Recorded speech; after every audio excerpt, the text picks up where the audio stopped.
abali mu bibuuzo era maaso ga Mukama omusabe ebibuuzo baabwe basobole okubiwandiika. Yakobo 5 egamba twali aweewuuse mu magezi asabe nze Katonda agaba era agagaba mu bujjuvu. Tusabire abaana baffe ne bw'oba tobalina kigenzigo okulaba nabo obasabire basobole okuyitamu, basobole Omwoyo Omutukuvu basobole okubajjukiza, basobole okukola ebyo bye balina okukola mu linnya erya Yesu.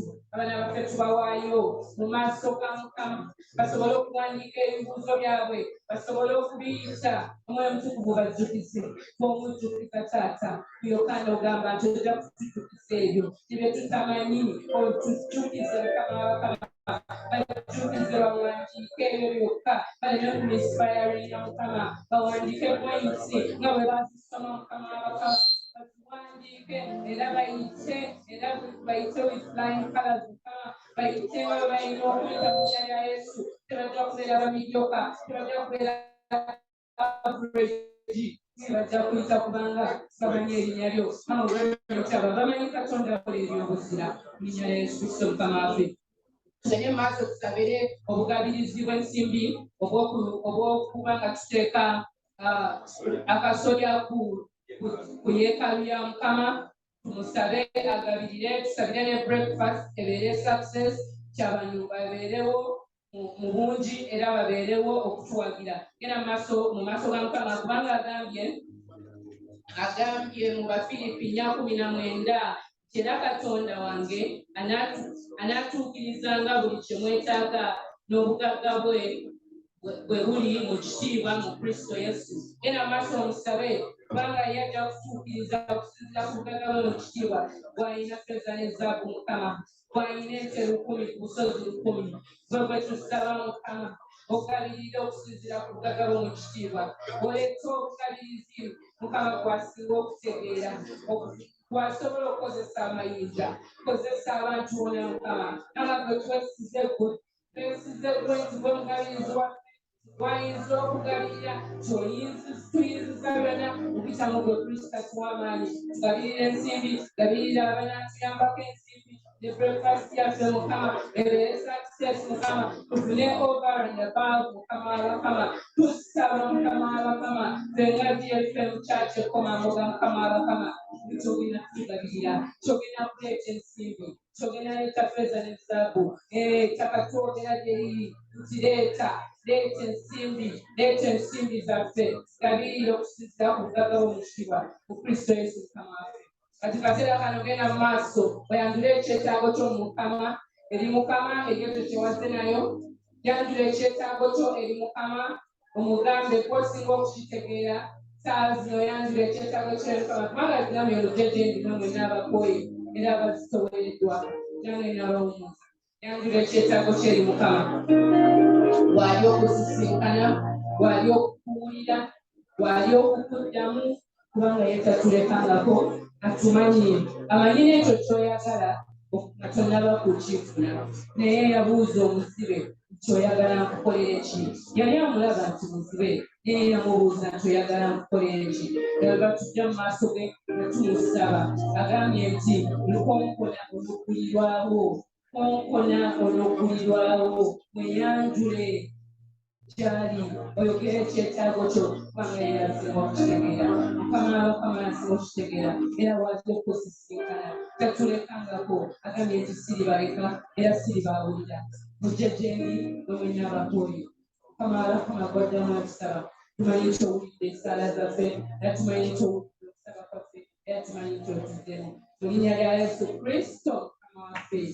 Amina. Haleluya. Haleluya. Haleluya. Tuwulireko okubeerawo kwa Mukama.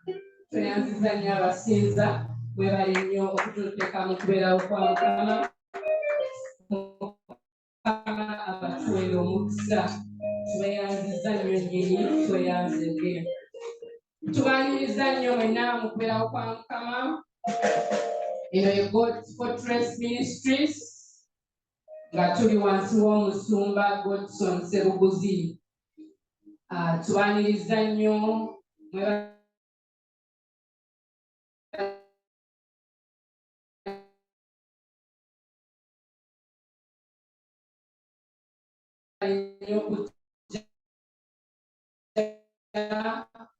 era ndi mubulizi wa njiri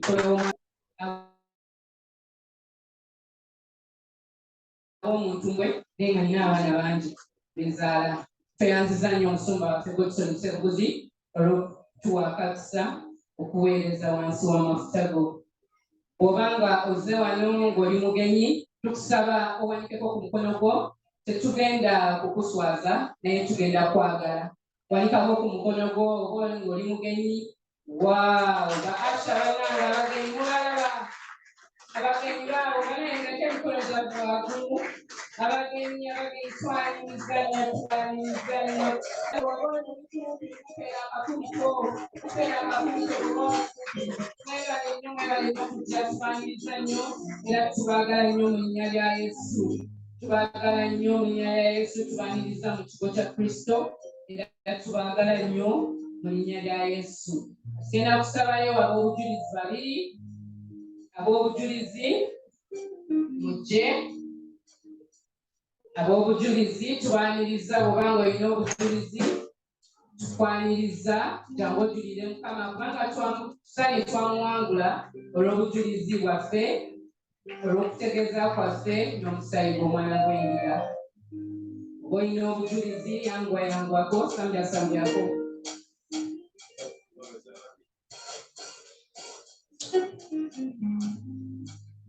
Kama waffe tuwa Katonda twebaza Katonda nti nga nnaku z'omwezi 2 mwezi guno twaweza emyaka 2 ku gumu.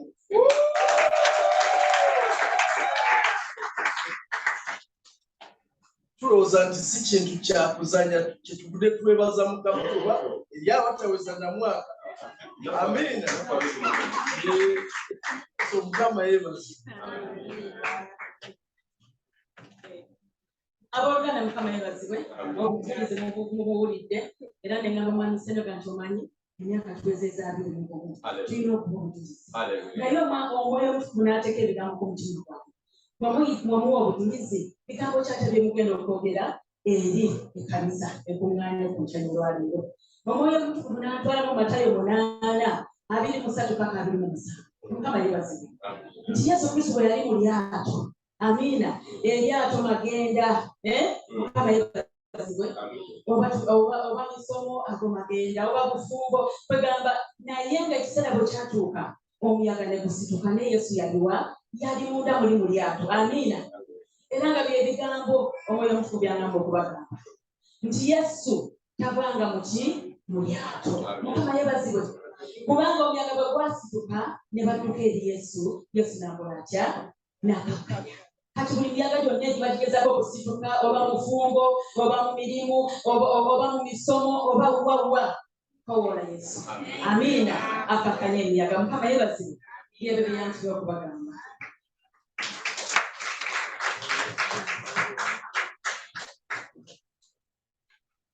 Abaganda Mukama yeebazibwe.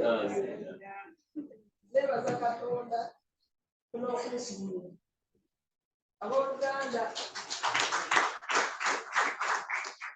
Abooluganda baali bansiba okumala emyezi 11 olubuto lumu nenzigyewo omusumba n'ansabira n'esumulukuka nezaala omwana ow'obulenzi bawuta enayiko. Era musumba musikumba erinnya erayidde. Kati olwo nga luwedde bwe naddayo ewaka okubeera n'ono omwana yatandika okubeera nga teyeeba nga musula mutudde paka ku makya. Kati neekumayo omusajja wa Katonda n'ansabira kati omwana yeewaka bulungi. Ekiriza omuttako neebaza Katonda omusinga otusabiranga obutatadde. Nafuna omulimu era nga nkolera eyo Kawempe nga ndi ya rusaaca omuwala anoonyereza kubala bannange.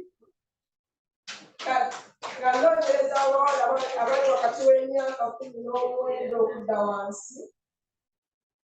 Era neebaza Katonda lwekyo ekirabo kye yampa nga tebalina kye basabye kyonna ky'oba tebikukwatako.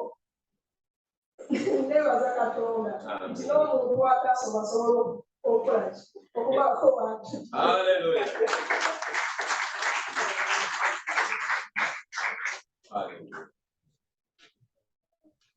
Yesu yeebazibwa abooluganda. Yesu yeebazibwa abooluganda. Nziza okubeera Katonda obujulizi. Njagala okwebaza Mukama.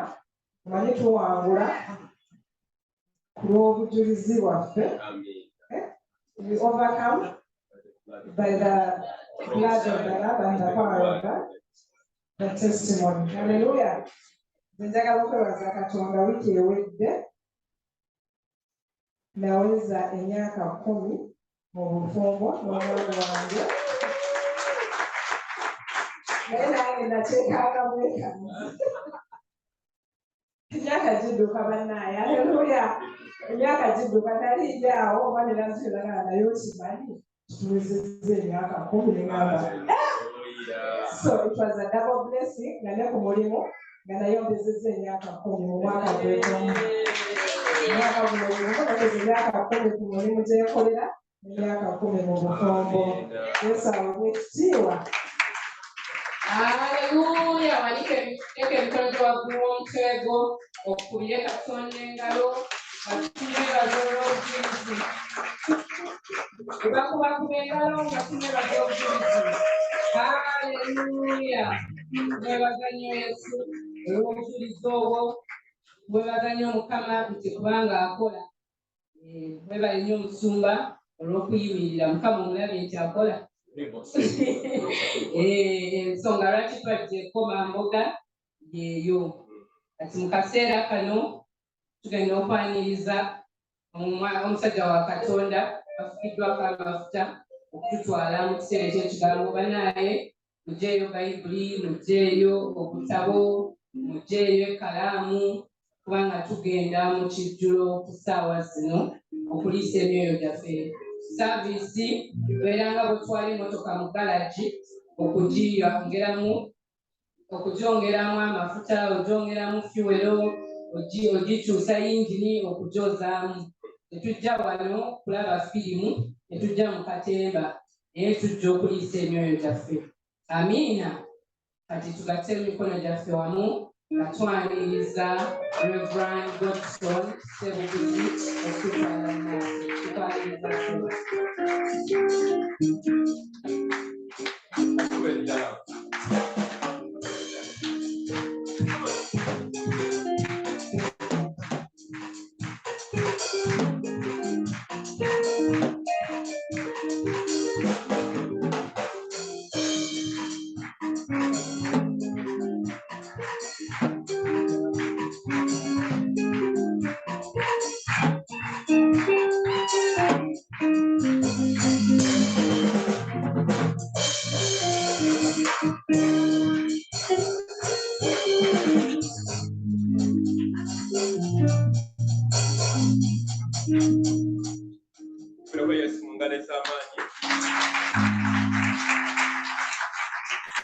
twebaza Katonda olw'ekisa kingi olwa saavisi yaffe ey'Oluganda esookera ddala y'Oluzungu n'esembayo.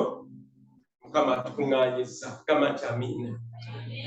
Twala kyamagero nnyo okubeera mu maaso ga Katonda, tumwagala ate n'atwagala.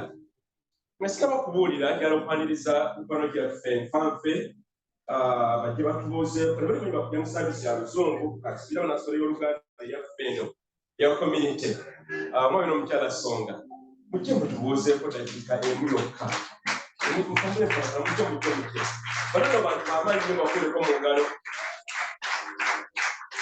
N'abatemanyi ba Luzungu naye baasi okulyanga ne banafuule bakikazi naye Mukama mulungi. Omwami banabakuba pulaani bakakensa. Batwitufuna amata kujja kuba nijagenda wano wagendewo kiri omukyala dakitaali yananga weewange. Twagala nnyo. English.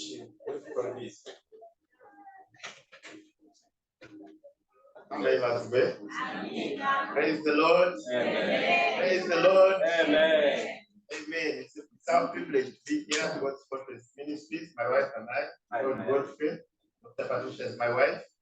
Pastor Godson has really been a friend. He was reminding me the other day that he was there at our wedding. Absolutely. Yes, several years ago, and we celebrate with you. As we celebrate 21 years in marriage, we're also around there. Yeah. Praise the Lord. Yes. Absolutely. Amen. Kama waffe yeebazibwe. Amen. Nja kwogera mu Luganda kubanga nze ntegeera ndi mukyala wa Mutundwe. Nsuubira mulimu wano abasabi era kutusobola kubeera mu church ng'eno ya Reverend Godson nobanga oli just lukuuma. Ffe twatambula ne Reverend Godson okuva Kampala Pentecostal Church era yatugatta yali kwabo bapasa abamu abatugatta.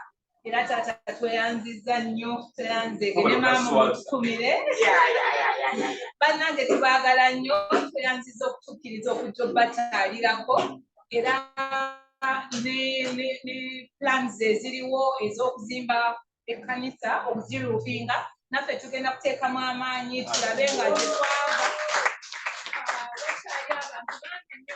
bakyali mu Atoto Church abagaliza ministry eno obulungi.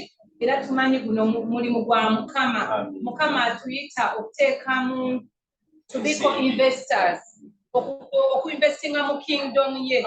Kasookola ekintu ekyo. Biri ebirala byonna akola ki? Abirabirira. So temubeereyo ne mugamba bannanze sina kyakuwa.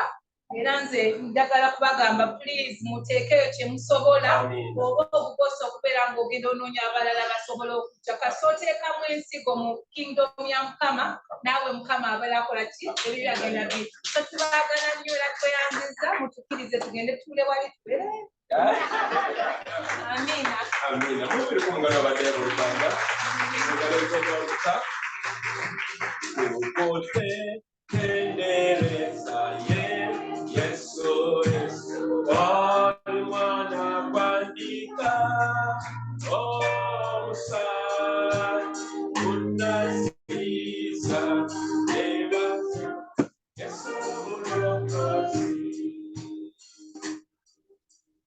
bane mukama si mulungi.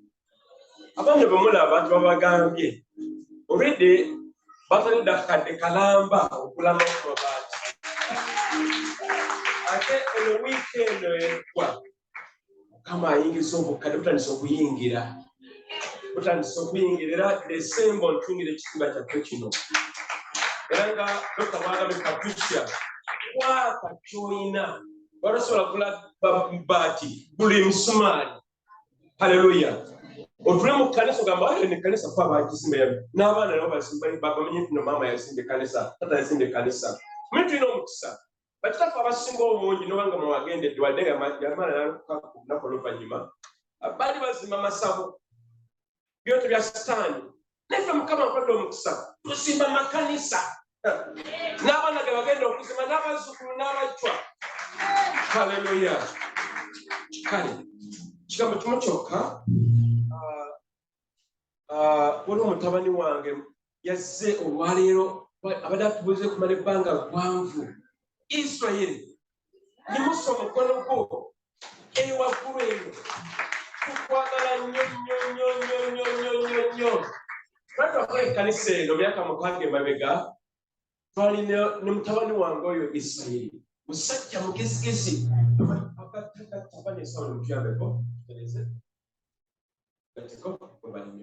naye tubaza Katonda olwekyo. Mpozi tujja kubawa alipoota oba update eya November 12 ey'okusobola tufumanya ensimbi ez'okusereka ekkanisa ya Mukama. Tujja kujja ku komerero ya service eno. Kale bikola bayibuli yo gamba naye bayibuli erudda wa nnyabo ssebo. Mubuuze tukowa. Eno tuli mu kwepena wano tuli baana bato tuli bantu bakulu mu by'omwoyo. Ojjanga ne bayibuli yo. Oluganda mubuuze bayibuli yo erudda waddamu mubuuze. Totya kumubuuza. Mubuuze mugamba sikiriza okusongasonga ogwo okwekwasa. GFM tuli wano okuzanya okuba mbenkulu yagwerera Afrika tubasajja n'abakazi bannaggwano mu by'omwoyo. Kale katandike n'okwebaza Katonda nti Sunday yaggwa twalina omubuulizi omusajja omwami bali mumuyita erinnya lye Young Terry yali wano mu saavisi ey'okubiri abamu tebamulabako naye yabulinda yali nungi nnyo. Naye ku lunaku olwo twayiga ku nsonga ey'okuwonyezebwa nga tuyita mu byamagero bya Katonda oba n'okukkiriza. Twagamba nti osobola okuwonyezebwa eri obulamu bwo oba omubiri ng'obadde mulwadde oba okuwonyezebwa ng'ovudde mu nsonga endala zonna agamba ebyensimbi oba amaka galina ebizibu. Okuwonyezebwa nga oyita mu byamagero bya Katonda oba mu kukkiriza. Bayibuli kyeva egamba toyinza kusanyusa Katonda Katonda kukkiriza.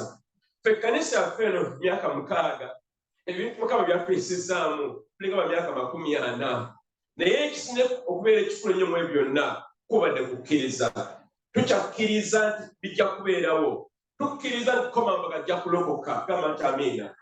Tukkiriza nti n'amasabo gajja kuggalawo mu kitundu kino n'amabaala gajja kuggalibwawo. Lwaki? Lwa kukkiriza. Era Katonda ono Bayibuli egamba ekyawandiikibwa mu Daniel 11:32 nti abo bamanyi Katonda waabwe bajja kukola ebyobuzira. Tuli wano kukola bya buzira bya Katonda, si kukola amannya agaffe naye okuweereza Yesu Kristo n'okumulaga amaanyi. Mukama Katonda kyagala gwe nange tubeere. Olwaleero tugenda kusoma ku nsonga ekwatagana n'ekigambo kya Katonda Bayibuli. Ekigambo kya Katonda bwe olina Bayibuli yetu wali kuwagulukirako yonike n'amaanyi bwoti eyo kino kyogi kitala kya sitaani kya Mukama kikuba sitaani kimuwaguza era akitegeera bulungi. Yesu lwaki sitaani akwerabiza na Bayibuli yo n'otagisoma? Yesu lwaki sitaani agezaako nnyo okukusikayo eyo? Bayibuli gireke bajja kusoma ojja kulaba ku screen zijja kumala. Beera nga n'ekitala kyo ssaawa 24 ekyange na Bayibuli ziringa kati 8 na emu ebeera mu mmotoka endala ziri wano mu kanisa, endala zibeera waka. Buli wena tusoma Bayibuli ebeera endi kumpi mangu ddala. Of course ne technology atuyambe nnyo, tubeera ku masimu. Mukama yeebazibwe. Beera ne Bayibuli yo lwaki? Kigambo kitala ky'amaanyi. Omutwe gw'olwaleero gugamba nti buli mukkiriza yeetaaga omugaati, era omugaati ogwo ky'ekigambo kya Katonda. Weetaaga omugaati. Nkakasa nti nno buli azze ono olwaleero olinde ku kyali n'olirako omugaati oba muwogo eyasigaddewo ekiro oba amayuuni gamba nti amiina. Twaliwo bubuzibu banne okulya amayuuni gaffe. Amayuuni gaffe malungi. Uganda y'emu ku nsi Mukama gye yawa emmere nti buli ggwanga lirina emmere yaalyo. Genda kubona mu Kenya emmere eryemu kawunga, ogende Philippines muceere, naye Uganda Mukama yatuwa omukisa. Tulina muwogo, tulina amayuuni, tulina obwebindu, tulina lumonde, tulina ensujju, tulina balugu, ebirala bingi kyetutumula. Eyo enseeki Mukama yagala nyina ensi. Kale n'olwekyo nga omubiri we gwetaaga emmere ya bulijjo, n'omwoyo gwo gwetaaga ekigambo kya Katonda. Bw'oba ogamba simanyi kusoma, tujja kufunira Bayibuli gy'owuliriza obuwuliza ku ssimu yo. Kyekigendererwa osobola okuba nga okula mu kigambo kya Katonda. Teriyo omulokole ayinza kukula mu bigambo bya Katonda n'akula mu kusaba oba mu kusiiba oba mu kwagala Katonda oba mu kuwaayo ng'atalina kigambo kya Katonda. Okyetaaga buli ku makya, okyetaaga olw'eggulo, okyetaaga mu ttuntu. Ekigambo kya Mukama tukyetaaga nga omugaati ogwandibadde guliibwa mu ngeri ya bulijjo. Genda mu Zabbuli 119 olunyiriri lw'e15 katandikira awo. Njala kuzimba ekintu kino bulungi kubanga enjiri nkambwe ate y'amaanyi ejja tusumulula. Era olwali omulaba ali mu buzibu kubanga tugenda mukwata nfeete ku mayembe tumuyuzeyuze. Zabbuli 119 olunyiriri 15 lugamba bwe luti, Dawudi awandiika n'agamba nti ekigambo kyo ye ttabaaza eri ebigere byange. Ekigambo kyo ye ttabaaza eri ebigere byange, n'omusana eri ekkubo lyange. Dawudi agambye nti ekigambo kya Katonda ye ttabaaza eri ebigere. Ebigere tubikozesa okutambula n'okunoonya n'okukola ebirala byonna. Wabanga olina ettabaaza, ebigere byo tebirinnya mu bunnya, tebyekola ku mayinja, tebisoba gye bigenda. Waliwo ettabaaza. Ettabaaza eyo ky'ekigambo kya Katonda. Owooluganda toyinza kutambulira mu Yesu nga tolina kigambo kya Katonda, kubanga ekigambo kya Katonda ye ttabaaza gye weetaaga emisana n'ekiro, obutakya nkuba ng'etonnya musana gwaka. Ekigambo kya Katonda tukyetaaga essaawa 24. Babuli neegamba nti n'omusana eri ekkubo lyange. Toyinza kutambulira mu kizikiza n'otatomera kintu kyonna kyonna. Lwaki? Oba tolaba? N'ekigambo kya Katonda ye tooki, gwe musana gwe gukuyamba okulaba gye tugenda. Oluusi ng'ogamba nti bannange Mukama ze yanvaamu, naye ekigambo kya Mukama ky'okiyina okinywezera obulamu bwo. Ekigambo kya Katonda ye ttabaaza. Genda mu Ebbulaniya Hebrews 10:11 kigamba bwe luti, Abebbulaniya 4 essoola ey'okuna olunyiriri 10 ne 12 12. Kasome mangu kigamba bwe kiti, lugamba nti kubanga ayingidde mu kiwummulo kye, era naye nga awummudde mu mirimu gye, nga Katonda bwe yawummula mu gigye. 11. Kale tufubenga okuyingira mu kiwummulo ekyo, omuntu yenna aleme okugwa mu ngeri eyo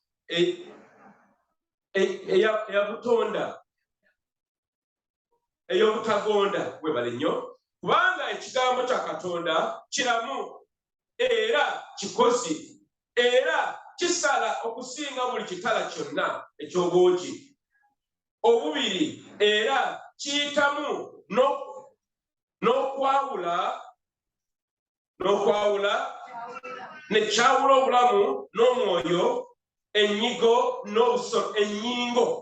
n'obusomyo era kyangu okwawula okulowooza n'okufumiitiriza okw'omutima. Bayibuli egambye nti ekigambo kya Katonda kiramu tekivanga ne bw'okisoma emyaka 10 oba 10 oba 4 kisigala kiramu. Abaatusooka edda nedda baasomanga Bayibuli y'emu naye n'olwaleero ekigambo kya Katonda kikyali kiramu. Bayibuli egambye ekigambo kino kikozi tekirina lulembe. God's word is active, kikozi era kisala okusinga buli kitala kyonna. Abantu bangi bazze mu nteeka ey'obulamu bwa bulijjo nga bamaze okuwulira ekigambo kya Katonda. Kyo twabadde ku lukuŋŋaana omukyala wange tubonaabona naye ebintu bingi twabadde naye bambi nawuleseka nga kyewulya bulungi abaddemu naye twabadde ku mikolo ebiri. Omukolo ogumu nga wali gwakwebaza. Omwami ono yali musawo naye nga ye naye yafuna obuzibu ku nsigo ye kidini yafuna obuzibu. Bwemala okufuna obuzibu nga mazima ddala senga tobeerawo nkyuka nti agenda kufa, mutabani we n'amuwa kidini n'amuwa ensigo ne bagenda India ne bagikyusa. Bamala ogikyusa n'atandika okubona mpolampola paka yakomyewo naye n'asalawo ateekewo esaaviisi ey'okwebaza. Ekintu tutatya kukola ffe abooluganda saaviisi nange yabadde yakwebaza tubadde mu kanisa eyo sali ekansanga. Naye omwami ono awa obujulizi n'agamba nti ekigambo kya Katonda kyamukola obulungi obutali butono nnyo. Bwe yawulira ekigambo obulamu bwe ne bukyuka. Ekigambo kino kituweerako olwaleero naawe kyakukyusa.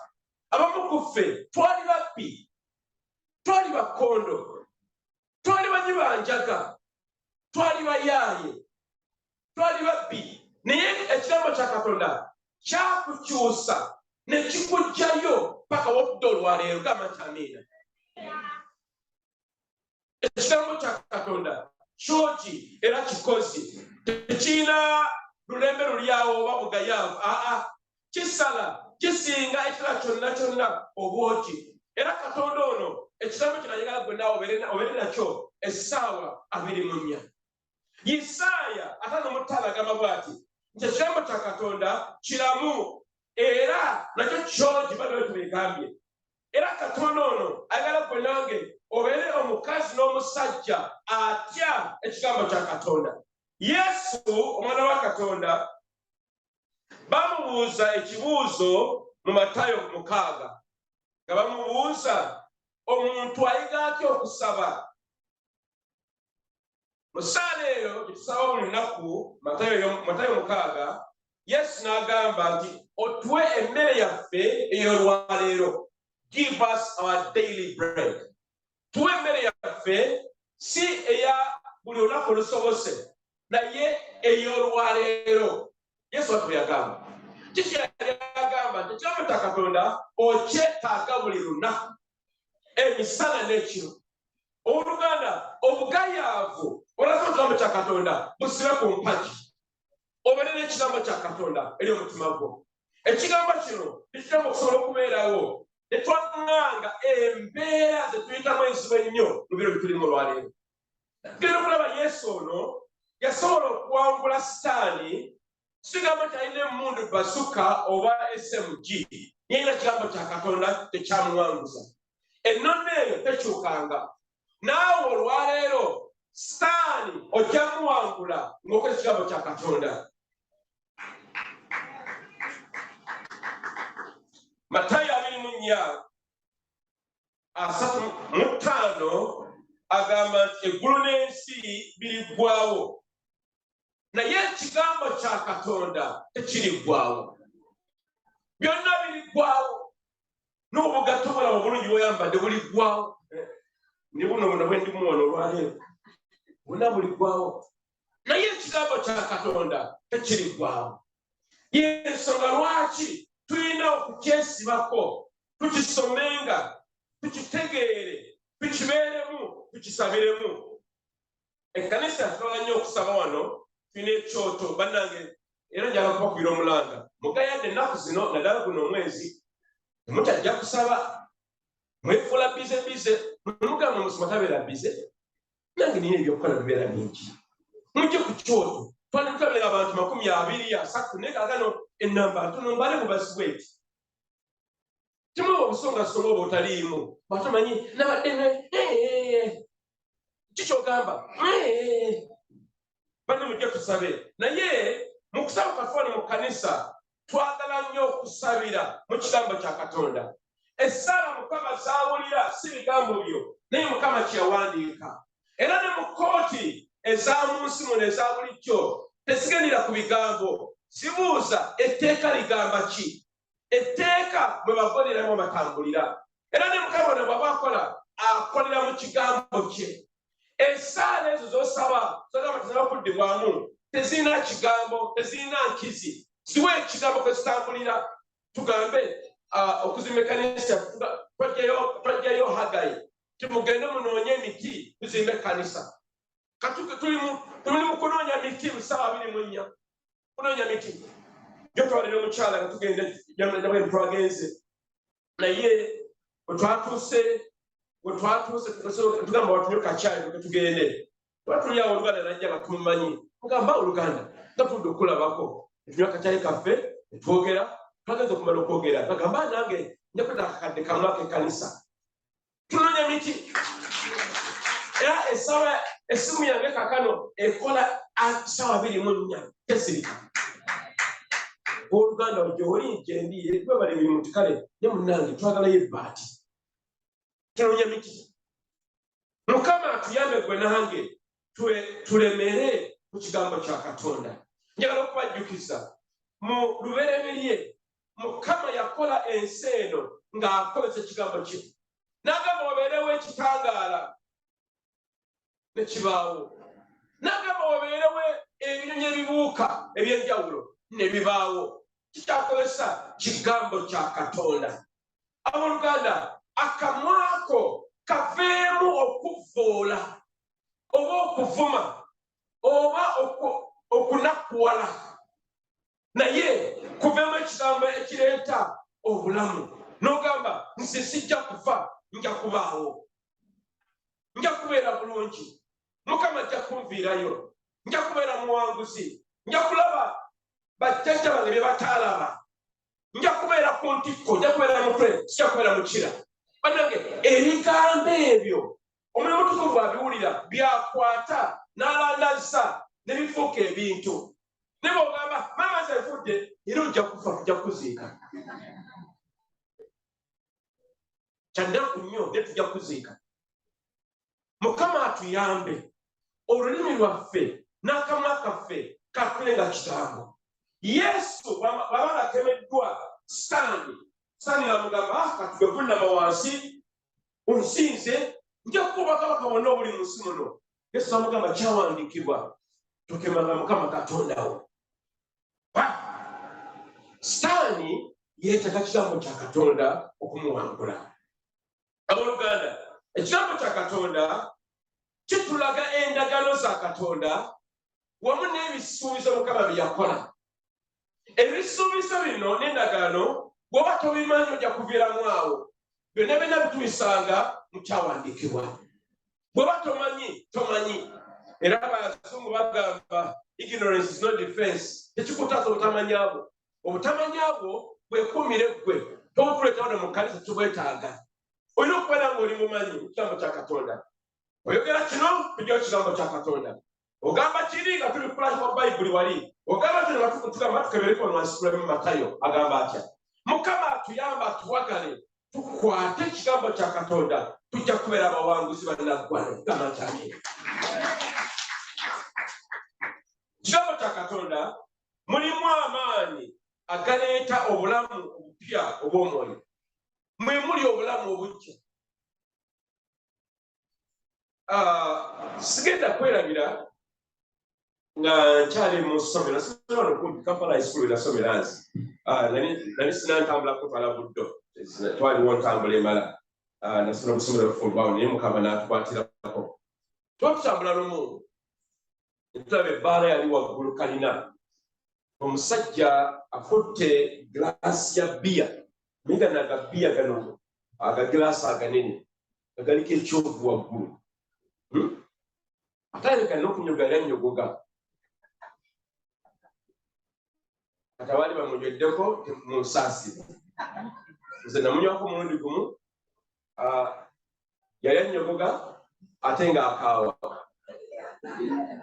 era ne mufujja bweru yayingira mu lubuto lwange era njala okwebaza Katonda nti Mukama yansasira sinyangako ku mwenge bwenasugeza okunywa sigala nemifuuba eto nateeka muolu naye tamunyindo muno naye nemwokya saddeyo okumukombako kikyeŋŋamba nti abamu kubo abantu balowooza nti obulamu obusinga obungi bwe mu kunywa mwenge biyanyogoga oba VAT 69 John Walker n'ebyo ebirala ebiringa ebyo naye amazima gali nti ekigambo kya Katonda kyekika kikirina obulamu ebisigadde byonna bikulimbalimba ojja kunywa ofune hangover okole biki ogenda okukanana byonna nebigudde mu bibi amakya gabe mbadde nva ewaka mpita mu kyanja nga omusajja simanyi oba yavuze mu motoka nga oba naava kantwe n'akuwa simanyi oba yabadde akoye neyeebaka simanyi oba yabadde yatamidde butamiizi simanyi naye yabbye omuti gw'amasannyalaze n'agusuula wansi mu saluuni kano ka saluuni bo balowooza bali mu bulamu bagala kweyagala naye yonna eyo teriyo bulamu obulamu buli mu kigambo kya Katonda muno bulamu otaggwawo tweyune ekigambo kino Mukama akusumulule ekigambo kya Katonda mulimu obulamu ekigambo kya Katonda tufuna okukkiriza Abaebbulaniya 11 Bayibuli egamba teoyinza kukozesa Katonda Katonda kukkiriza okukkiriza kuno kujja kutya nga osoma ekigambo kya Katonda obutaweera era nze ndowooza obulamu bujjusiddwa nnyo olwa Bayibuli eno kubanga ngisoma obutakoowa era emirundi gyondenga namala emyaka kumpi 7 nga buli mwaka Bayibuli ngisoma okuva wetandikira paka ku nkomerero yaayo naye n'olwaliwo nkyagisoma kubanga njeetaaga ekigambo kya Katonda tekivunda gy'oluganda yabadde abuuza owaye emberenge zisobola okuvunda manye emberenge ono koni kasoli n'omusiika ayinza okugaga watumanyi kasoli mutumulyaga kasoli kale katugende mu maaso ekigambo kya Katonda kireeta okutunaaza mu mitima gyaffe buli w'okisoma onaazibwa n'otukuzibwa n'ofuuka Mukama kyagala obeere ekigambo kya Katonda kisikyogera eri omutima gwaffe ebiseera ebisinga obungi teriyo kintu kirina kwogera na mutima gwo okuggyako ekigambo kya Katonda ne babeera nga tekinologiya afaanana atya omutima gusigala mutima naye ekigambo kya Katonda lwe lulimi omutima lwe gutegeera ekigambo kya Katonda kituluŋŋamya tokola kino twasalawo ffe ng'abasajja owasa omukyala omupaka tuwulidde obujulizi obwa mwami wa Brenda tumuwulidde bulungi myaka 10 bweddu tuwulidde omwami n'omukyala Songa myaka 2 bweddu nze akama kwogera 17 tugenda mu maaso ekigambo kya Mukama kituluŋŋamya era bw'obanga oli eyo oluganda ekigambo kya Katonda kikuluŋŋamye mu bizinesi yo mu makaago mu mirimu gy'okola mu bintu by'okwatako engalo ekigambo kya Mukama kituluŋŋamya ne kitulaga okukola aw'okudda n'otoli wakulaga mu biseera ebizibu ennyo mu kufiirwa okungi ekigambo kya Mukama kiba kiramu nabadde mbaga ku saavisi ey'okwebaza twatukyali oyo ne tufuna essimu endala omu ku bakwano ba mukyala wange naye musawo mwami we nga naye afudde. Abasumba tubonaabona tubadde eri obadde mu mmere kati olina okugenda ate mu maziga netuvuga netudda enegasi gye babeera twavuddeyo kiro bayinza okuba katinga essaawa 7 naye mu byo byonna ebyabaddeyo nebigenda okubeerayo ekigambo kya Katonda mu mbeera eyo efaanana bwetyo kisigala nga kiramu era nga kyekyalina omugaso eri omuntu oyo aba akikoowodde. Ekigambo kya Mukama kituwonya, kitutaasa, kituwolereza, kituwa okukkiriza, kituwa essuubi, kituwa amaanyi ne mu mbeera nga bwegambye ensibo ennyo mu kubonyaabonyezebwa okukinyeganyizibwa ekigambo kya Mukama kisigala nga kiramu. Abooluganda musome ekigambo kya Katonda mukyetaaga, temugayaala, temukkiriza mulabe kumanyako ekigambo kya Katonda mukiremereko. Mu kigambo ekyo tujja kufuna obuwanguzi gwe nange leero ne bulijjo. Manyi Mukama bwe yatonda omuntu yamuwa buli kimu, n'atuwa amaaso, n'atuwa amatu, n'atuwa emitima, n'atuwa amagulu, n'atuwa amaviivi tusobola okufukamirako ku wansi. Mukama yatuwa buli kimu kyetwetaaga, naye Mukama n'alekawo ekituli mu bulamu bwaffe.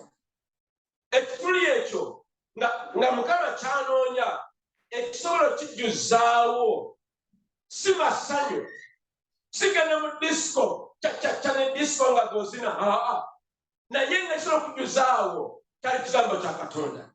Y'ensonga lwaki osanga omusajja oba omukyala nga byonna byonna abiyina, kaashi waali, mmotoka zikyusa, e Bulaaya agenda, naye nga talina mirembe, tekimutawaanya ekigambo kya Katonda kinaba kutuula mu mutima gwe. Era ekituli ekyo awamu ekigambo kya Katonda tetuyinza kukijjuza. Owooluganda nja kukoowoola olwaleero weeveemu oddeyo nate ku kigambo kya Katonda. Wadde nga tulina amasimu tubeera ku ntimbagano social media, naye Mukama ayagala gwe nange tuddeyo ku kigambo kya Katonda, kuba mu ekyo mwe muli obulamu bwaffe era omwe muli essuubi lyaffe.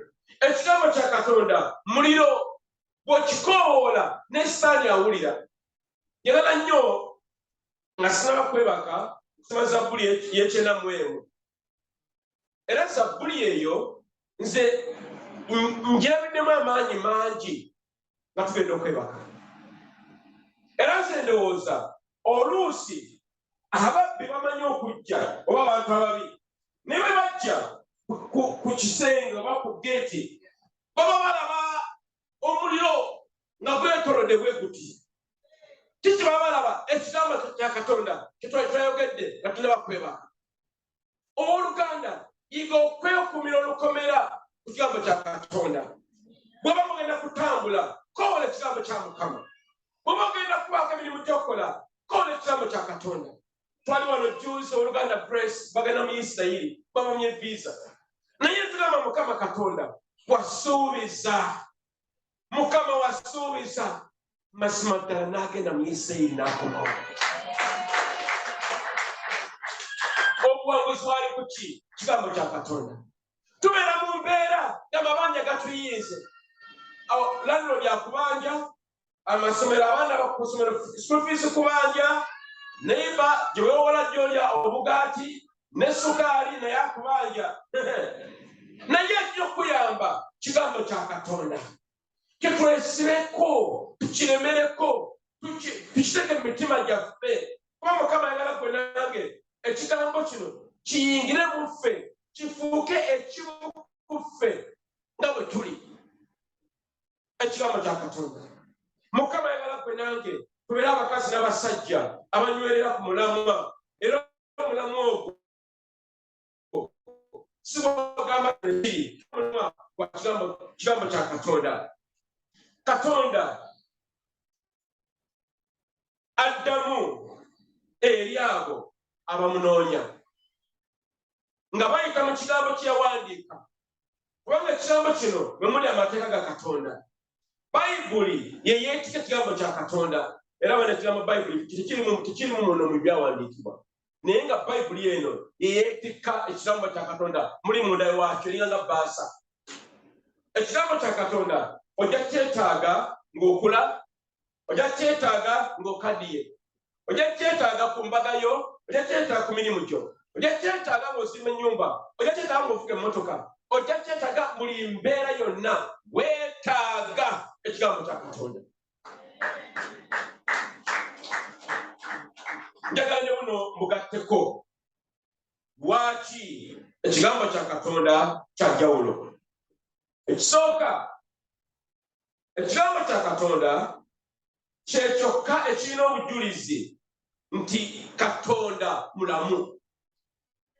Teriyo kitabo kyonna ky'ojja kusoma ekigambo Katonda mulamu. Gyeyo about wa physics, gyeyo chemistry, gyeyo ebyafaayo, ashino ashebe. Temulimu, tebiri nayo. Naye tumanyi ekintu kimu kyokka kyokka. Bayibuli eno etukakasa ti Katonda mulamu era gyali. Era bwe tuba tumwetaaga bwe tumusanga. Ate n'amazima ddala tumwetaagira ddala buli lunaku. Ekyokubiri, Bayibuli kyekigambo eky'eddiini ekitalinamu nsobi. Eno Bayibuli terinamu nsobi wadde n'akatono. Lwaki njogedde bwe ntyo? Ebitabo ebisinga obungi ennyo bawandiika edition esooka, Sebuguzi banange ne bakola edition eddako ey'okubiri n'ey'okusatu n'ey'okuna. Lwaki? Kubanga edition yasooka yali temala, naye Bayibuli yo yemalirira, teddibwamu. Newankubadde tuba ne versions nnyingi, noba ne NIV, noba ne KJV, noba ne Jerusalem Bible. I have all those Bibles. But you know, ekigambo kya Katonda kisigala nga kiri kimu. Teriyo kitabo kiringa ekyo. Ekyokusatu, teriyo kitabo kyonna kiringa nga Bayibuli ne sayansi kyekakasa. Sayansi ekakasa Bayibuli. Kyewuunyisa kino bannange. Sayansi oba ebyo abanoonyereza nabo Bayibuli bagikakasa. Kubanga Bayibuli erimu buli kintu kyonna. Bamugambye mulimu sayansi, mulimu physics, mulimu okulya obulungi, mulimu ebyobulwadde. Buli konna konna kali omwo. Naye bitabisinga obungi olina agamba alina kuwandiika ku mutima, nawandiika mutima n'alekaawo. Tayogera ku bigere, tayogera ku maaso, tayogera mu maka. Olina yandika ekitabo kirala nga kikiri ku miti, trees. Naye Bayibuli yo eyogera ku buli kintu. Era Bayibuli eno eyina ekyokuddamu ku buli nsonga yonna ekukwatako. Byonna biri muno. Buli nsonga ekwatako ekisa mu Bayibuli. Nga omwaka gutandika twafuna ekikangabwa mu kanisa. Oluganda yali akalokoka kyala Yetega era n'afa. Yamubuulira enjiri mukyala Sendoga. Kati ne batuyita tukole service y'omuntu eyeetuze. Nga neebuuza Mukama, kati Bayibuli yo ensonga ezo mwezi? Kanagamba nga nnyingi. Mazima ddala ngenda okunoonya Bayibuli nga ensonga abantu abeetuga nazo mwezi. Ne mpulira enjiri ya Nkasibbo nga ndi ku mulamwa ku nsonga y'abantu abeetuze. Teriyo kintu kiri mu Bayibuli. Bayibuli kyekitabo kyokka ekyogera ku bulamu obutaggwaawo. Era ne kitugamba nti Mukama Katonda yatuwa obulokozi nga bwa bwereere, si bwa kusasulira. Tolina sente gy'owaayo okulokoka kwa bwereere. Bayibuli yo etuwa bulungi ensonga zino zonna ez'okulokokera obwereere mu kisa kya Katonda ne mu Mukiriza. Bayibuli etuwa ebintu ebyewuunyisa mu mpisa eza bulijjo okusinga ebitabo ebirala byonna. Era Bayibuli eno etubuulira n'etugamba nti nno okubira ku musajja yasitera Adamu, Mukama Katonda yatonda eggulu n'ensi. Olaba bajja kugamba ebintu byabeera bubeezi bwe bityo. Omuntu n'agwa bw'ati. Yavaayo akyegera. Ye amatu galina yagajja luddawa. Eddoboozi oba yogedde lyavaawa. Bayibuli etunyunyula Mukama Katonda yatandika buli nsomo yonna ey'obulamu bwaffe. Byonna biri mu Bayibuli gy'olina olunaku olwaleero gwe nange. Bayibuli eno eyogera ku bintu bingi nga bwe njogedde. Eyogera okulokolebwa, neyogera ku bintu eby'omwoyo omutukuvu, neyogera ku bintu ebigenda okubaawo byaki bigenda okujja mu maaso. Mulimu obunnabbi mu Bayibuli obusinga ekitabo kyonna kyonna okuba n'obunnabbi. Yesu okujja yalangirirwa emyaka 4 Katonda okubeerawo. Teriyo kitabo kiringa bwekityo bannange, naye Bayibuli mwekiri. Bayibuli nitogerako olwaleero yesinga okutunda mu bitabo byonna mu nsi eno. Teriyo kitabo kisinga kino okutunda mu mawanga gonna. Era Bayibuli eno yakyusibwa mu nnimi ezisukka 107. Mubiwulire ebintu bino. Tebyewuunyisa nnyo bannange. Byewuunyisa nnyo. Kigambo kya Katonda. Teriyo kitabo kyonna kyali kisiddwa mu nnimi okusinga Bayibuli. Tekiriyo. Bayibuli eno yakyusibwa emirundi n'emirundi naye nga kigamba okudda mu nnimi endala. Ne boogera Olujapadoola, Oluganda, Olunyoli, I mean everything. Spanish, bina biriyo. Era buli lulimi olusinga obungi mu mawanga mangi balina Bayibuli eyaabwe ekitali ku bitabo ebirala byonna bitumanyi mu nsi muno. Era Mukama atuyambe gwe nange ngire ku kigambo kya Katonda. Kigambo kya Katonda kibaddewo emyaka n'emyaka. Era kitabo kisinga bukadde nga Bayibuli. Yesinga obukadde mu bitabo byonna by'olowuliddeko by'olotegeddeko. Era abantu bangi abafudde olw'ekigambo kya Katonda. Lwaki? Baali bamanyi ge mazima ddala. Ne basalawo nti bw'oba kufa kale naye sijja kufa ku mazima gano njagalemerako era nga fiirire. Era Yesu lwaki n'abaana abajulizi abafuna mugongo bwe batulo baali baagaana okwegana Yesu nga bamanyi ali mu Bayibuli omwo. Mukama bannange atuyambe gwe nange tunywerere ku kigambo kya Katonda. Ekigambo kya Mukama kirungi, ekigambo kya Mukama kibeerera, ekigambo kya Mukama tekimala ku mutindo. Buli mwaka, buli mugigi, ekigambo kya Mukama kisigala nga kirungi ate nga kyamaanyi ddala. Tunywerere ku kigambo kya Katonda. Njala kuba obutunda bulamu 2-3 nga tunatera okuwunzika nti Katonda n'ekigambo kye kitwaniriza gwe nange okudda gy'ali. Era n'ekyokubiri ekigambo kino kituwa ennono esobola tuyamba okubeera abakazi n'abasajja abawanguzi. Bino okubeera abantu ne bakuwangula ne wano ne wali bakuwangula si enteekateeka ya Katonda. Naye ekigambo kya Katonda kino kituwa obuwanguzi ssaawa 24. Ne mu mbeera enzibu etya ekigambo kya Mukama kibeerera ne kituwa obuwanguzi mu mbeera zitubeeramu ne tubeera nga tuli basajja n'abakazi abafuuka emitwe tebeera mikira. Waliwo omwami omu yagamba nti ekigambo kya Katonda kyawandiikibwa kubeera awo naye kyawandiikibwa okukyusa obulamu bwaffe. Era nsaba nti Mukama gwe nange akuyambe ekigambo kino Mukama kyatuwa kikyuse obulamu bwo gwe nange. Era mu kigambo kino tubeere abasajja n'abakazi abawanguzi okwongera mu mbeera ey'okusaba oba okusiiba oba mu maka gaffe emirimu gye tukolamu n'ebiringa ebyo. Mukama ayagala gwe nange tubeere abakazi n'abasajja abawangula. Era kino kankyogere nti Sitaani atya buli muntu yenna alina ekigambo kya Katonda atya kubanga olina ekitala kyatayinza kusobola ekiwanguza omulokole nobeera nga okubibwa n'okyosiwa eno n'ozisa n'eno ne bakuba kubanga toliimu towera uliwo oti byoya byanswa towera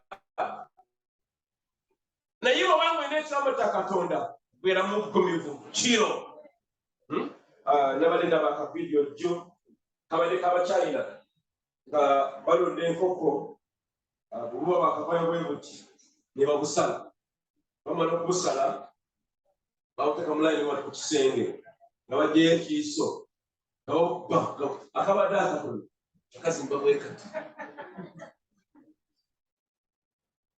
olowooza olya nnyama nenga olya mukka ati eyo nno mpewo naye ekigambo kiŋŋambe kya Katonda si mpewo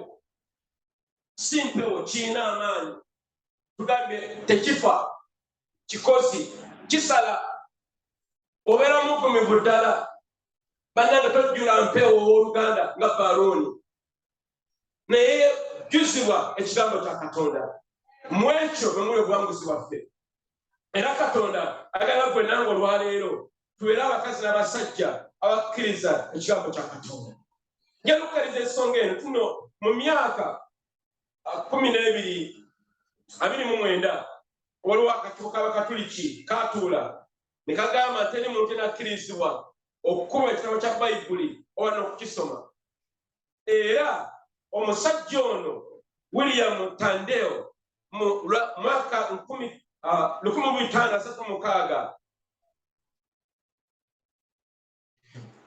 ng'amenta ekigambo ky'Oluganda bamutta naye bamwokya bwokya Abakatuliki ne bamwokya bamala okumwokya ne bameka ebintu nekatikiwede ebya Bayibuli byalyakola naye kyewuunyisa nti mu nnyiniro bamwokera waafuukawo etterekero ery'ebitabo bya Bayibuli mu nsi ya Sweden era ekigambo kya Katonda kiramu tekifa omusajja omu yali musajja w'amagye mu Amerika eyo emyaka mingi emabega omusajja ono yeetagala Katonda naye mukyala we nga mukkiriza batugamba mu sitole eno omusajja ono lumu n'akomawo n'asanga omukyala we nga ava mu kusaba ng'alina Bayibuli mu busungu obungi n'amubba bubi nnyo omukazi era bwe yamala n'ayokya Bayibuli zonna ze yali alina n'ebitabo yali ali nabyo n'abibbako muli wali mu compound solebobeti bw'amala okubyokya ne bifuuka evvu okuli n'addayo eddako akakase oba ebitabo Bayibuli omutala byadde asoma vu batugamba n'asambasamba okakasa ku mazima ddala vu ng'amanyi awangudde naye waliwo olulimi olutajja mu Bayibuli zonna nga lugamba nti buli kimu kiriggwawo naye ekigambo kya Katonda tekiriggwawo akabapula ako tekajja kasigalawo bwe yamala okukasoma mwoyo mutukuvu n'amulumiriza ennyo muvu n'afukamira ne yeenenya n'akkiriza Kristo ng'omulokozi we ago ge maanyi agali mu kigambo kya Katonda abooluganda saagala kulandaga kusinga ku wano olwaleero naye weetaaga kigambo kya Katonda bino betugamba mu kanisa gamba ne bamubuuze Bayibuli eruddawa oli mwana muto eyaguddewo nga tulina Bayibuli oyagala okujjukiza tulina Bayibuli oluganda inekkanisa tulimu si yakuzanya tuteekateeka bantu genda mu ggulu okumu ku mulamu gwe tulina bwego okuteekateeka gwe sigenda mugenda kufuuka nku ye bana tugamba toliwo omusomo omu yagamba ekkanisa ye teteekateeka nku batugenda mu geyeena naye teekateeka abantu okugenda mu ggulu naffe omulamu gwe tuliko olwaleero tugenda mu geyeena kyeyagalira naye beera mukazi n'omusajja amaliridde wewe eri Katonda ku Sande Bayibuli yo ekwera mu ngalo bweti ne mu wiiki ekwera mu ngalo era bayibuli yena kwera kitundu gwe gy'oli mukama atuyambe gwe nange tunyweze ebyawandiikibwa olwaleero ngenda kukoma wano nenja kweragera mu maaso wiiki eddako kitundu ekyokubiri ku nsonga eno ekigambo kya Katonda nenjala okukubuuza gwampuliriza olwaleero owaali waffe mu kanisa naye walokoka oba tolokokanga kwenda kuba omukisa tolina kukola kyokka kwimusa mukono gwo waggulu ogwa ddyo olimala okwimusa twenda kusabye okkirize Kristo n'ekigambo kya Katonda kibeere mu ggwe n'ekyokubiri obeere nga okakasizza tiketi yo okutwala mu ggulu twagala tosigala ku nsi kuno tulina genda mu ggulu eri Katonda kale bameka nga goli eyo tolokokanga ekyo kibuuza kati sinyina kikweka tolokokanga tuna twalokoka mukama nga mulungi kale olwo nga twalokoka tuyimba oluyimba olwafuula tuyimba bulijjo tutendereza Yesu kimuke magulu gaffe tuyimba akayimba ako kubanga mukama yafunye atulokola tukutendereza Yesu oli mwana diga omusa gokunaziza nebaza Yesu omulokozi Yesu tukutendereza Yesu oli mwana diga omusa gokunaziza nebaza Yesu omulokozi kakati yalusaba essaala 2 oba 3 zibiriza ku maaso go njagala mu bigambo byo weeweeyo nate okusoma ekigambo kya Katonda buli lunaku zibiriza amaaso go gamba Katonda goti mukama gwe neewadde genda maaso mukama zibiriza ku maaso go tomagamaga weeweeyo Oluganda okusomanga bayibuli y'emisana n'ekiro okusomanga obutakoowa tobeera mugayaavu nga bw'obadde tokkiriza mulabe kubbanga buli lunaku kubanga olimu obufunga byoya byanswa otolina mukazi kyo ekigambo kya Katonda tekisitoya weeweeyo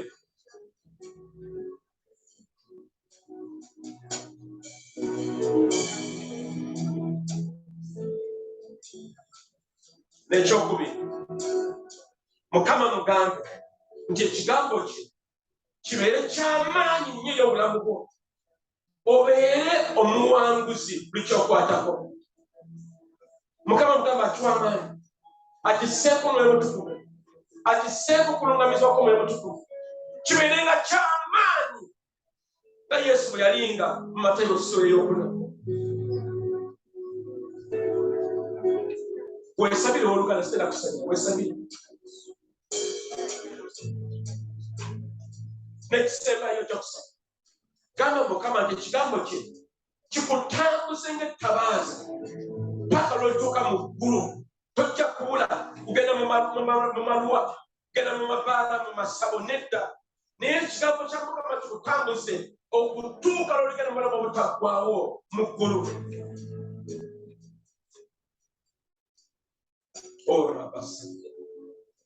Rebosaliribali Rabakakaseribali Redorikababaserinibali Otalibali Arabarekos.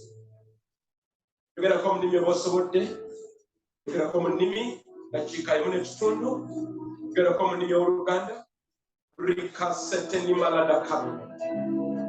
Oh, Baba Seni Malado Kobo. Redekeseri Mariana Ravaraga Soli Mariana Rotoni Mariana Ravaraga Kaseri Mariana. Oh Lord, Lord, we bless you. We thank you for your word today, Lord Jesus. Let your word become part of us, we are, oh God. The Lord will be changed, your Father. Mukama tukyusibwa ekigambo kya Katonda. Tubeere abawanguzi aye. Omulaba atukuba buli lunaku kubanga kino ekigambo kya Katonda. Tetulina kukkiriza naye Mukama olunaku olwaleero.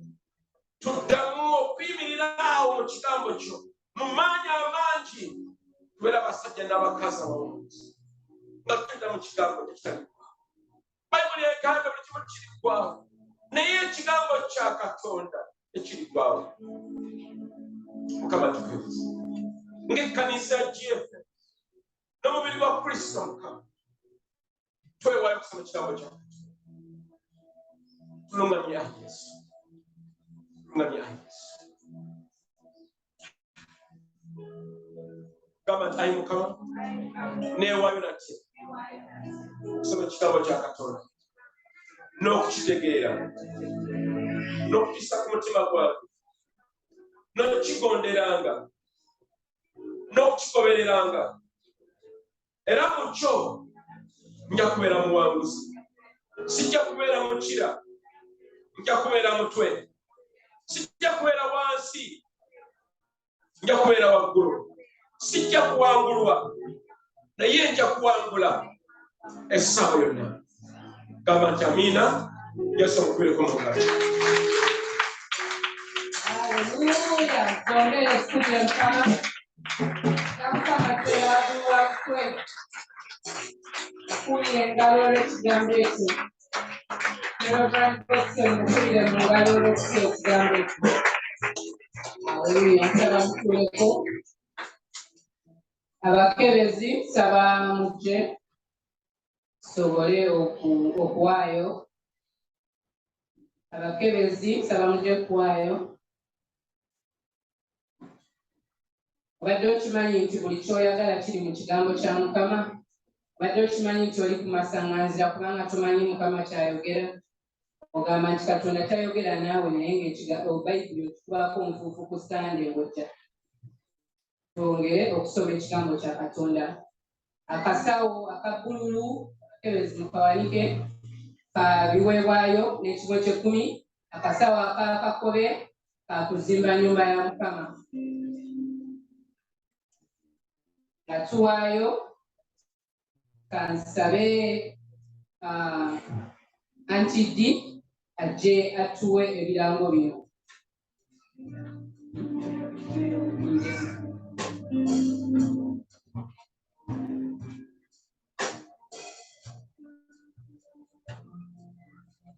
Mukama waffe yeebazibwa abooluganda. Abazze olwaleero munfe ku mikono mubalabe buli bameka abazze olwaleero. Abalala tebanakakasa. Mukama yeebazibwe nnyo. Mwebale okujja. Waliwo mbadde awo emabega ne wabaawo ngamba ati banaye ng'onyumye. Ne ngamba are you sure? You know. Kati mu t-shirt buno bambi butundibwa. Saagala kunyuma nzekka. Olw'okubeera nti tugezaako okunoonya ssente. Okuzimba, okwongera okussaako amabaati. Njagala mwetegereze. Kati ofunanga kano akanga aka white mitwalo 3. Ojja kuŋŋamba ate wengenda eri wansi ku kikuubo ziri bbeeyi dondolo. Naye ezo si ye kwalite eno eyaffe. Eno eyaffe abaana ba Yesu nga bazimba ekkanisa. Tuzimba yeekaalu ya Mukama. Tetugenda kukola bibiki. Kati n'olw'ensonga eyo olunaku olwa Mande nalongo oyinza okwambala eya bbulu ogyambala ku mitwalo 3 ku lwokubiri n'enyambala eya white kubanga ngezaako okukubira omulanga batulya balaba God's fortress, my fortress, my home. Kitegeeza nti awo wetwewogoma. Kakati ate kyekiko kyange kati ate kano n'okambala oba ku lw'omukaaga ate bonna bagenda kumpa ssente awo kati awo ninawo emitwalo gyange 6. Kakati mbasaba n'obuwombeefu.